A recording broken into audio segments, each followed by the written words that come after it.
So today we will learn in biology process of breathing. सांस लेने का तरीका कौन सा है, प्रोसेस क्या है.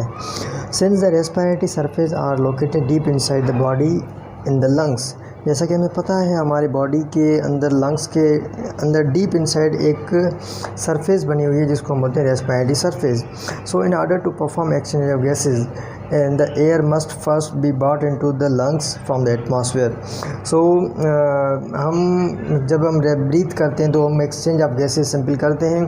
तो उस एक्सचेंज ऑफ गैसेस को परफॉर्म करने के लिए brought into the हमें क्या करना होता है, हम एटमॉस्फेयर से एयर बात करते हैं हमारे लंग्स के अंदर. It is achieve through the process of breathing. ये सारा कुछ कैसे ही होता है, ये एक प्रोसेस है जिसको हम बोलते हैं ब्रीथिंग और ventilation. Basically there are two phases or two types of breathing. Number first is inspiration and number second is expiration. So number first is the inspiration. It is a process through which the atmospheric air is directly through the air passage way up to the alveoli in the lungs. ये वो process है जिससे atmosphere से directly air आती है और वो पास हो जाती है एल्वेoli के थ्रू हमारे लंग्स के अंदर. It involve contraction of the intercostal muscles and diaphragms. ये इन्वॉल्व होता है, कॉन्ट्रैक्शन इन्वॉल्व होता है दो चीज़ों में, एक होता है इंटरकोस्टल्स मसल्स में और डायफ्राम्स में. एज अ रिज़ल्ट नतीजे तौर क्या होता है, द वॉल्यूम ऑफ थोरैक्स या चेस्ट इज़ इंक्रीज. और रिज़ल्ट में क्या मिलता है हमें, हमारा जो थोरैक्स है या चेस्ट है उसका वॉल्यूम इंक्रीज हो जाता है. Thereby decrease in pressure in the lungs. और हमारी बॉडी के अंदर लंग्स के अंदर एयर प्रेशर डिक्रीज़ हो जाता है. So the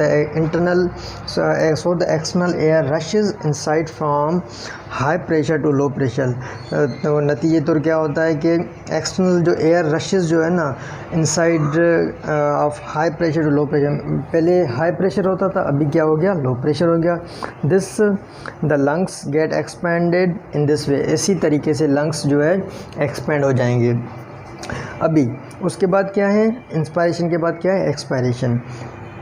expiration it is just reverse of inspiration. ये क्या है, उसका बिल्कुल रिवर्स प्रोसेस है इंस्पायरेशन का, उसको हम बोलेंगे expiration. During this process the air moves out from the lungs. इसमें क्या होता है, एयर जो है लंग्स से बाहर जाती है. Both intercostals muscles and the diaphragm are relax. इसमें दोनों चीज़ें जो है रिलैक्स में आती हैं. This move the ribs inside the diaphragm became flat. और जैसे ही वो रिलैक्स होते हैं तो वो जो है फ्लैट हो जाते हैं. Both the activity depress the chest inside. दोनों फ्लैट होने की वजह से हमारी चेस्ट को जो है ना डीप्रेस करते हैं. मतलब डीप्रेस एक्टिविटी होती है. जैसे हम अपने लंग्स को प्रेस करते हैं ना, हमारी लंग्स से बाहर एयर आती है, वो प्रेस करते हैं तो वो बाहर आती है, वो फ्लैट हो जाता है.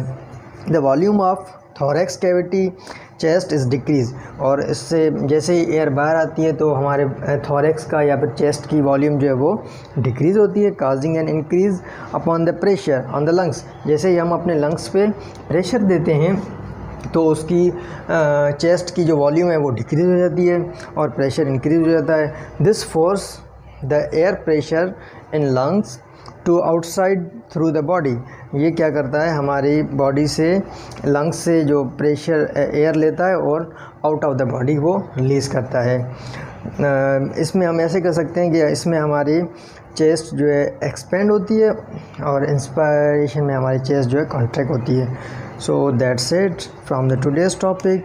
Hopefully you have learn today's topic. अल्लाह हाफ़िज़.